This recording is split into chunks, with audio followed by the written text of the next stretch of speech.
İsrail ordusuna ait hava savunma hava araçları bu kez Genelkurmay Başkanlığı'nın binasını 3 kez roketlerle hedef aldı. Görüldüğü gibi Iran से युद्ध में नाक कटवाने के बाद बेंजामिन नेतन्याहू को अभी और जलील होना है, क्योंकि उन्होंने सीरिया के साथ युद्ध शुरू कर दिया है। और अगर आप कारण जानेंगे ना तो सिर पीट लेंगे साहब या हंसने लगेंगे। नेतन्याहू कह रहे हैं कि यह युद्ध मैंने सीरिया के साथ इसलिए शुरू किया है क्योंकि मैं वहां की ड्रूज माइनॉरिटी को बचाना चाहता हूं। सरल शब्दों में कहा जाए, ड्रूज माइनॉरिटी वहां की एक अरब अल्पसंख्यक है। अब दोस्तों, आप भी जानते हैं कि कोई इस बात पर विश्वास नहीं करेगा कि नेतन्याहू अरब लोगों को बचाना चाहता है, क्योंकि यह वो शख्स है जिसने फलस्तीन में करीब 60,000 बेकसूरों को मौत के घाट उतार दिया, लेबनान पर हमला किया, ईरान पर हमला किया।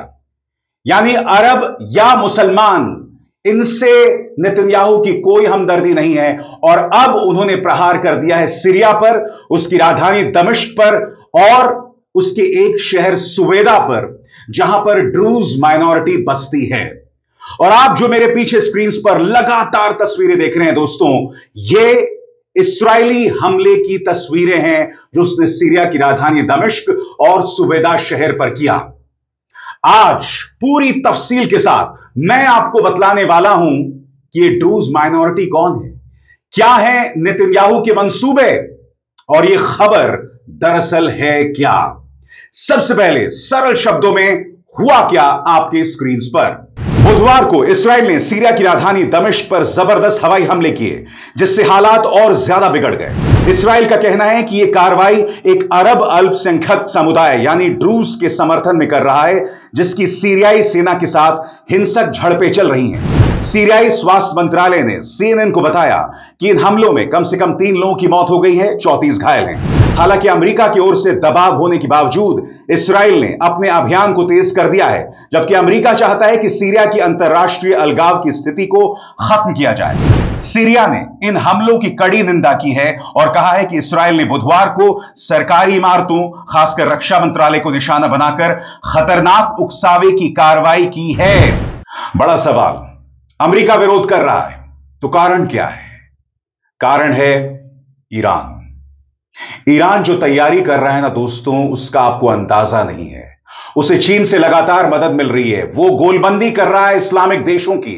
और अब सीरिया में ईरान कदम ना रख सके या ईरान मजबूत ना हो, इसीलिए उसने सुवेदा और दमिश्क पर हमला कर दिया है।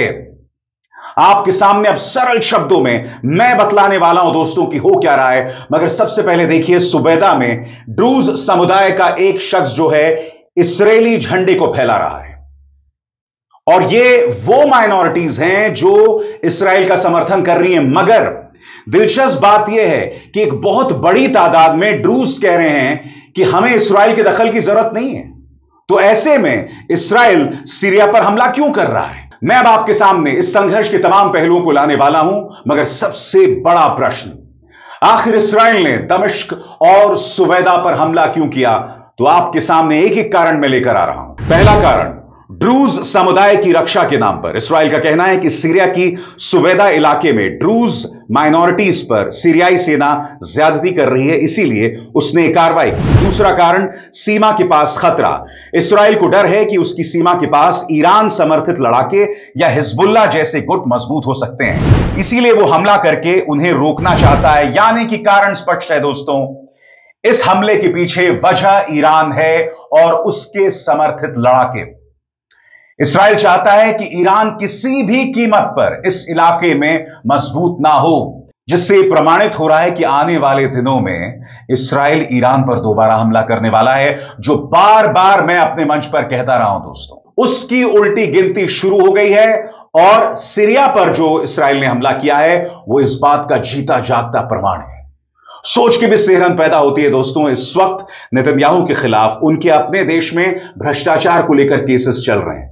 यह व्यक्ति अपनी जान बचाना चाहता है, लोग उसके खिलाफ सड़क पर उतरे हुए हैं, यह व्यक्ति अपनी जान बचाना चाहता है। हकीकत यह है कि नेतन्याहू बुरी तरह से बौखलाए हुए हैं, डरे हुए हैं, और यह डर कई स्तर पर है। बड़ा डर कि मुझे हर कीमत पर अपनी जान बचानी है। तीसरा कारण, सीरिया में अस्थिरता। 2024 में असद सरकार के गिरने के बाद सीरिया कमजोर हो गया था। इस्राएल इसका फायदा उठाकर अपनी सुरक्षा के लिए इलाके में दबदबा बनाना चाहता है। चौथा कारण, संदेश देना।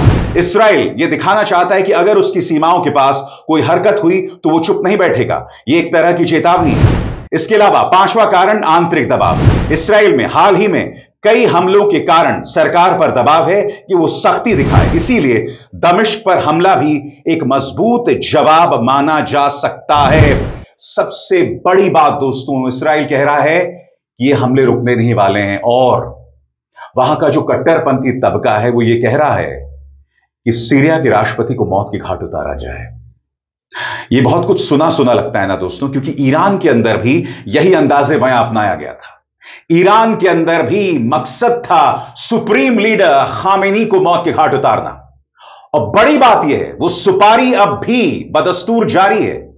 जी हां, मोसाद के जो लड़ाके हैं, उनके ऑपरेटिव्स हैं, वो ये लगातार कोशिश कर रहे हैं कि वो ईरानी सुप्रीम लीडर खामेनी के करीब पहुंच सकें और उन्हें मार सकें। बहरहाल इस हमले को लेकर इस्राएल के क्या तेवर हैं, इस पर गौर किया जाए। इस्राएल ने कहा है कि वो सीरिया पर एयर स्ट्राइक्स तब तक करता रहेगा जब तक उसे जरूरी लगेगा। पिछले कुछ दिनों से हमले ज्यादातर दक्षिण सीरिया के स्वेदा इलाके में हो रहे हैं, जहां हाल ही में काफी अशांति देखने को मिली थी। लेकिन बुधवार को इस्राएली सेना ने दमिश्क के बीचों बीच हमला किया और कहा कि वो सीरियाई राष्ट्रपति अहमद अल शरा को एक सीधा संदेश देना चाहता है।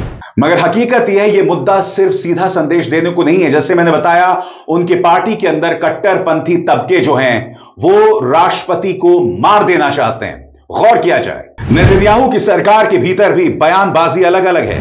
उनकी कट्टरपंथी दक्षिणपंथी पार्टी के कुछ मंत्री जैसे नेशनल सिक्योरिटी मिनिस्टर और डायस्पोरा अफेयर्स मिनिस्टर अब सीरियाई राष्ट्रपति अहमद अल शरा की हत्या की मांग कर रहे हैं, जबकि इस्राएली सेना और रक्षा मंत्री कह रहे हैं कि सीरियाई सेना पर हमले आगे भी चलते रह सकते हैं।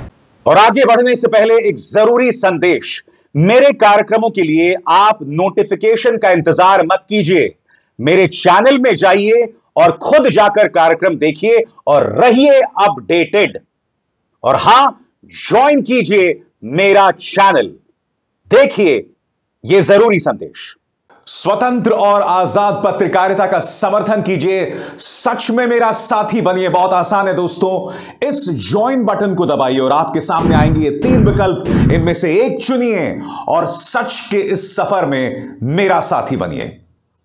इंतजार कीजिए दोस्तों, मैं आपको बतलाऊंगा कि दरअसल ये ड्रूज माइनॉरिटी है क्या। कहने को ये अरब हैं, इसीलिए ये बात किसी को हजम नहीं हो रही कि नेतन्याहू जो हैं एक अरब माइनॉरिटी को बचाने के लिए निकले हैं सीरिया के अंदर। आप सब जानते हैं उनके तेवर फलस्तीनियों के खिलाफ क्या हैं, लेबनान में क्या हैं और ईरान में क्या थे। लिहाजा यह बात हजम नहीं हो रही है कि यह पूरी कार्रवाई जो है वो ड्रूज माइनॉरिटी को बचाने के लिए हो रही है। अब मैं आपके सामने इस पूरे संघर्ष के कुछ ऐसे पहलू रखना चाहता हूं जो बहुत जरूरी हो जाते हैं।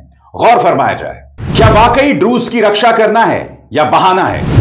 इस्राएल कह रहा है कि वह ड्रूज समुदाय की सुरक्षा के लिए हमला कर रहा है, लेकिन बहुत से ड्रूज नेता खुद इस्राएल की कार्रवाई की आलोचना कर रहे हैं। कई ड्रूज सीरियाई सरकार के साथ हैं तो इस्राएल की मंशा पर सवाल उठा रहे हैं। दूसरा अहम पहलू, बफर जोन और सुरक्षा पॉलिसी। इस्राएल चाहता है कि उसकी सीमाओं से दूर कोई दुश्मन फोर्स ना पहुंचे।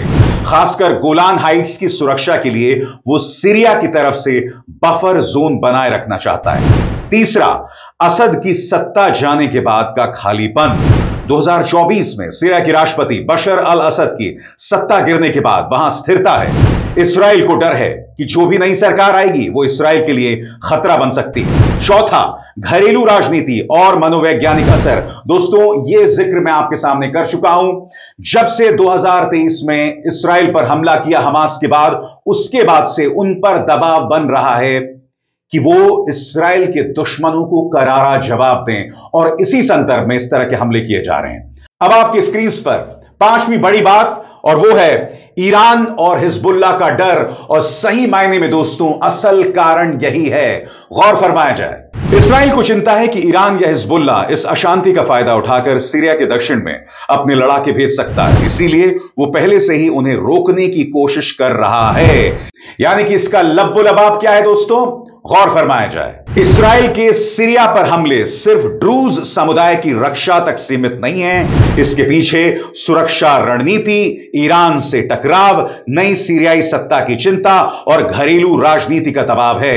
यह पूरा मामला मध्य पूर्व की पावर पॉलिटिक्स और सीमा नियंत्रण की एक बहुत बड़ी तस्वीर पेश करता है। सारा खेल सत्ता नियंत्रण का है, और ये तमाम हरकतें करके नेतन्याहू अपने देश में अपना कब्जा बनाए रखना चाहते हैं, क्योंकि वो जानते हैं कि जब तक ये अस्थिरता बनी रहेगी, उनके खिलाफ जो भ्रष्टाचार की कार्रवाई है वो आगे नहीं बढ़ेगी। क्योंकि तेल अवीव में रोज लोग सड़कों पर अब भी उतर रहे हैं, नेतन्याहू का विरोध कर रहे हैं, मगर नेतन्याहू जानते हैं कि इस विरोध से लोगों का ध्यान भटकाने के लिए, और ये विरोध चरम पर ना पहुंच जाए, इसका एक ही तरीका है, ईरान पर हमला करो, गजा में बेकसूरों पर जुल्म करो, और अब सीरिया में।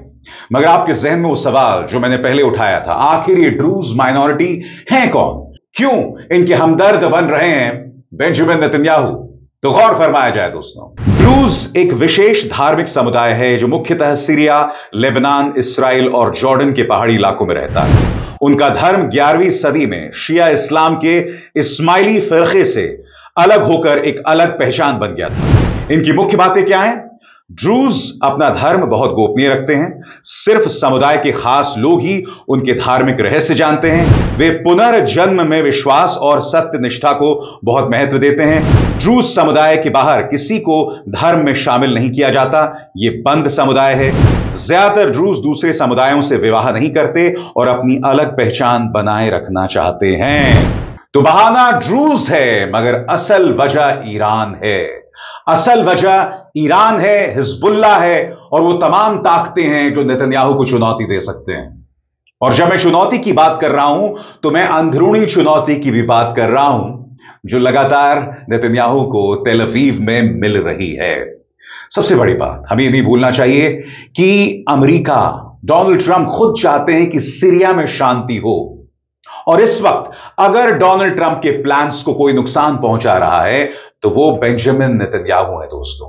क्योंकि डोनाल्ड ट्रंप क्या चाहते हैं? डोनाल्ड ट्रंप चाहते हैं कि भाई गजा में जोरों से पुनर्निर्माण हो, अमेरिकी कंपनियों को मौका मिले, और यही वो सीरिया के अंदर चाहते हैं। सीरिया में जो नुकसान हुआ है वो चाहते हैं कि वहां की सत्ता अमेरिका के करीब आए, मगर नेतन्याहू अपनी असुरक्षा के चलते ट्रंप के प्लान्स को बर्बाद कर रहे हैं, और यही असली कहानी है।